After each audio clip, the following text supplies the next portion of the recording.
ሄለን ድሮ የምትወደውና የምታፈቅረው ውጭ ሀገር ይኖር የነበረ ፍቅረኛዋ እንደመጣና አሁንም ድረስ በጣም እንደምትወደው እንደምታፈቅረው ስለዚህ ያለሱ ምንም አይነት ህይወት እንደሌላት ትነግረዋለች። ጌዶን ግን ይህን ነገር በፍጹም ሊያምን አልቻለም። ለእናቱም ሲነግራት እናቴ እንደዚህ ነው ብሎ ሲላት ተዋት በቃ ምንም ማድረግ አይቻልም ልጄ በቃ ላንተ ካልሆነች ተዋት ምን ታደርገዋለህ?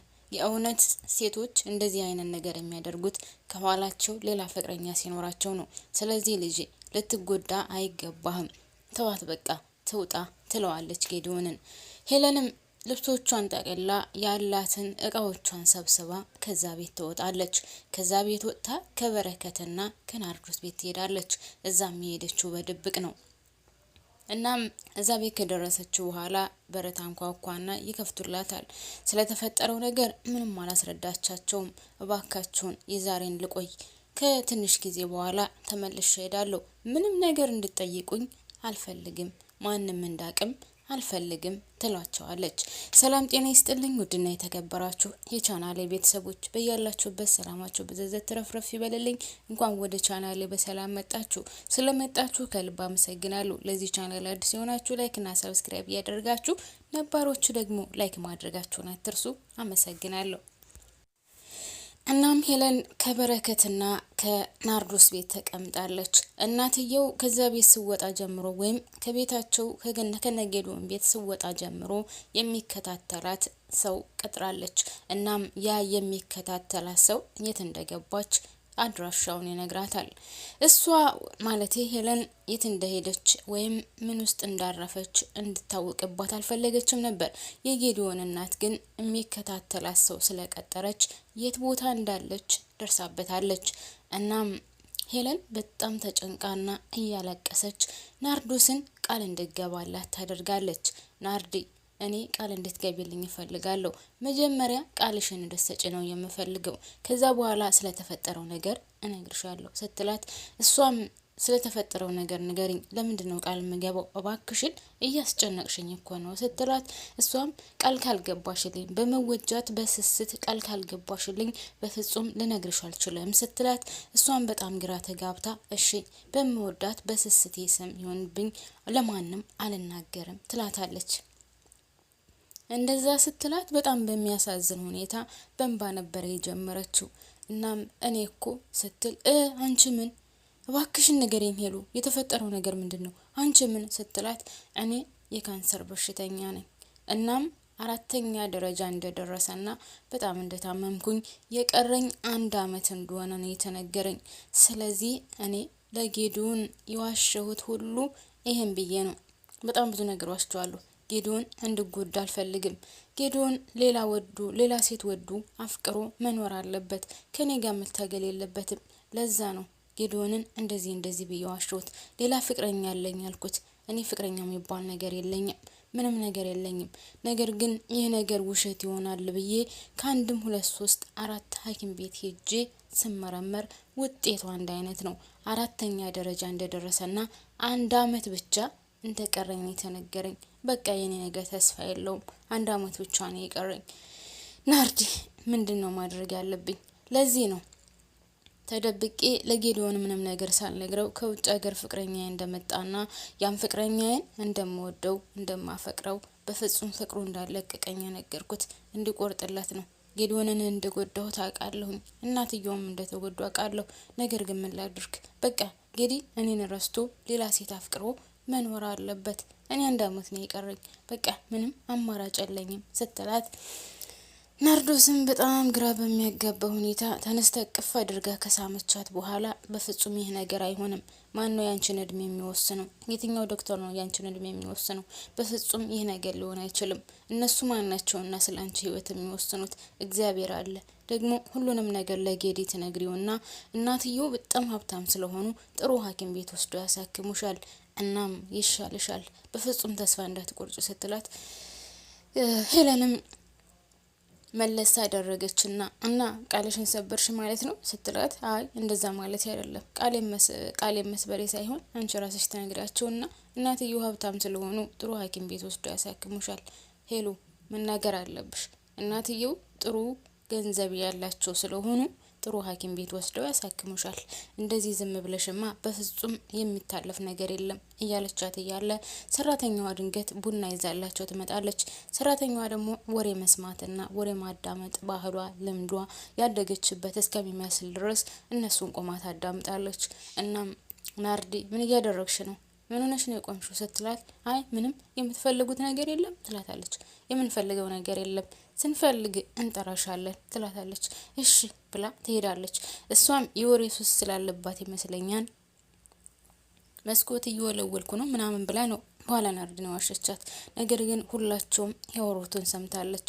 እናም ናርዲ ወደ ማር ቤት ስትሄድ ሰራተኛዋ እያለቀሰች ነበር። ምን ሆነሽ ነው የምታለቅሽው ብላ ስጠይቃት አይ በጣም አሳዘነችኝ ሄለን፣ በጣም የምታሳዝንና ምስኪን ናት። እናም ስለ በሽታዋ ደግሞ ስሰማ በጣም ነው ያዘንኩትኝ ስትላት እና ቁሚ ያዳመጥኩ እያልሽኝ ባልሆነ ስትላት አዎ ሁሉንም ነገር ሰምቻለሁ። ነገር ግን እኔ ማለቴ ፈልጌ ሳይሆን እናንተ ስታወሩ መስኮት እየወለወልኩ ነው የሰማሁት እና መቼስ ጆሮዬን አትስማ አልለው ስትላት በጣም ነው የምታሳዝኘው። ይህን ነገር ደግሞ ማንም እንድሰማ አልፈልግም፣ በረከት እንኳን እንድሰማ አልፈልግም ትላታለች። በረከትም ከነ ናርዶስ ማለቴ ከነ ጌዶን ቤት ነበረ። የጌዶን እናት ደውላ ጠርታው ናቶሎ እፈልጋለሁ ብላ በአስቸኳይ እፈልጋለሁ ብላ ስለነበረ እነሱ ቤት ሄዱ። ስለተፈጠረው ነገር ሲጠየቅ ምንም የሚያውቀው ነገር እንደሌለ ነው ለእናትየው የነገራት። እናትየው ግን እሷን የሚከታተላት ሰራተኛ ቀጥራ ስል እንደነበረና ከነሱ ቤት እንደገባች ትነግረዋለች። እናም ናርዶስና ሄለን ብዙ አይነት ነገር የሚያውቁት እንዳለና ብዙ ሚስጥር እንዳላቸው እንደውም ለበረከት ትነግረዋለች። በረከት ደግሞ እርግጠኛ ነኝ እኔ የማውቀው ነገር የለም፣ እነሱም የሚያውቁት ነገር ካለ እንግዲህ እነግራችኋለሁ ይላታል። እናም ከዛ ቤት እያሉ እነሱ ተኝተው እያለ አንድ ቀን ብቻ አድራ ነበረ ጧት ተነስታ ጠፍታ ከቤት የወጣችው። ያም ሁሉ በነገራችን ላይ የጌዶን እናት ታውቃለች፣ እየተከታተለቻት ስለሆነ ሰራተኛ አስቀጥራ። እናም ሄለን ከነበረከት ቤት ጧት ተነስታ ነው የጠፋችው። ስለዚህ ሰራተኛዋ ደግሞ ሄዳ ክላሷን ስታየው ሰው የለም፣ ሻንጣውም የለም። እናም በረከትና ናርዶስ በተኙበት በሩን ከፍታ ግብት ትልና በጣም አስደንግጣቸው ስለነበረ እነሱም አንቺ ቆያ ምሻል እንደ በቃ ያለዚህ ሌላ ስነ ስርዓት የለሽም እያለ በረከትም ሲጮህባት ልጅቷ የለችም ትላቸዋለች። ማናት እሷ ሲሏት በሽተኛዋ ልጅቷ የለችም ሻንጣዋም የለም ስትላቸው እነሱም በጣም ደንግጠው ስለነበረ በቃ አንድ ቀን ነበረ ማድረግ የፈለገችው፣ አንድ ቀን አደረች ሄደች። በቃ ቁርስ እሷም በዚያው አጋጣሚ ቁርስ ደርሷል ትላቸዋለች ሰራተኛው።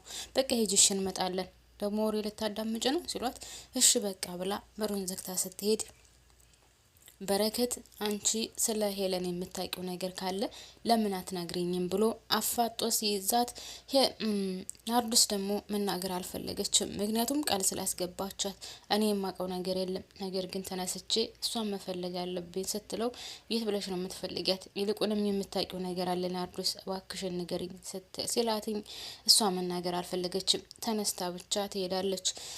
እናም በጣም በሚያሳዝን ሁኔታ ጌዶንም በጣም እየተጨነቀና እያለቀሰ ለእናቱ ሲነግራት እናትየውም በጣም አዝናለሁ ልጄ፣ ምን ማድረግ ይቻላል? የመቀርባቸው ሴቶች ሁሉ ልብህን ይሰብሩታል ልጄ፣ ምን ሆኖ ነው ከቶ እያለች ልጁ ተነስቶ ከሄደ በኋላ ራሷ ከፈጣሪዋ ጋር ታወራለች። እኔ ምን አጥፍቼ ይሆን? አምላኬ ሆይ እባክህን በልጅ አትፈትነኝ። ልጅን የሚቀርቡት ሁሉ እንደዚህ አይነት ነገር ወይም ልቡን ሰብረው ይሄዳሉ እና ጥፋቴ ምን ይሆን እያለች እናትየው በጣም ታዝናለች።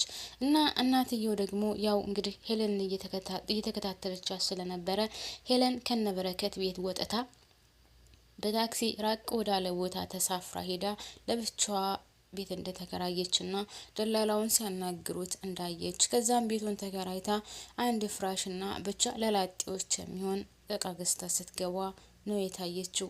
እናም ሄለን የሆነ ችግር እንዳለባት ብቻዋን እንደሆነች ነው ያወቀችው። እናም ያ ፍቅረኛ የተባለውም ምንም አይነት ሜሴጅ እንዳላከላት እንደውም የጌዶን እናት በነገራችን ላይ በጣም ኃይለኛ ናቸው። እናም የጌዶን እናት ከሄለን ጋር ስልኳን ኮኔክት አድርጋ የምታወራውን የምትላላከውን እየተጠባበቀች ነው። ነገር ግን እስካሁን ድረስ ምንም አይነት ሜሴጅ ከውጭ ሀገር የመጣ ሰው ይህ እንዳላከላትና እንዳልደወለላት ታውቃለች። እናም ይች ልጅ ሌላ ችግር አለ፣ የሆነ ነገር እንዳለ ይገባኛል። ስለዚህ ይች ልጅ ተከታትለን ማየት አለብን፣ ማወቅ አለብን። ለምንድን ነው እንደዚህ ልታደርግ የቻለችው? ለምንድን ነው እዚህ እንደዛ ብላ ወጥታ ነገር ግን ያለችበት ሁኔታ የተለየ የሆነው እያለች ለብቻዋም ከልጆቿ ጋም ከበረከት ጋም እያወራች ነው። እና በረከትን በጣም ተናዶ ስለነበረ ከቤት መጥቶ እንትና ማነው ስሟ ይቺ ሰራተኛዋና ናርዶስ ሲያወሩ ይህ ነገር ለበረከት እንዳይደርስ ወይም በረከት እንዳይሰማ ስትል በረከት ደግሞ ድንገት ድረስ ይላል ማለት ነው። እና ምንድነው በረከት እንዳይሰማ የምትሉ ሲላቸው አይ ምንም ብለው አደፋፍነውት ያልፋሉ። እናም ውድና የተከበራችሁ ቤተሰቦች በነገራችን ላይ የድራማ በፊት መካከል አካባቢ በጣም የሚደብር ምናምን ነገር ሆኖ ነበር። ነገር ግን አሁን በጣም በጉጉት የሚጠበቅ ሆኗል። እናም ጌዶንም በጣም ነው የሚያሳዝነው። በነገራችን ላይ መጀመሪያ ደረጃ ናርዶስ ልቡን ሰበረችው። ሲቀጥል ሄለንን እንደምንም ብላ ከህይወቱ ገብታ ነገር ግን አሁን በራሷ ባለባት በሽታ እንደዚህ ስትለየው በጣም ነው ያሳዘነው ወይም በጣም ነው የሚያሳዝነው። እናም እንግዲህ የሄለን ጉዳይ እንደዚሁ ሆኗል ማለት ነው።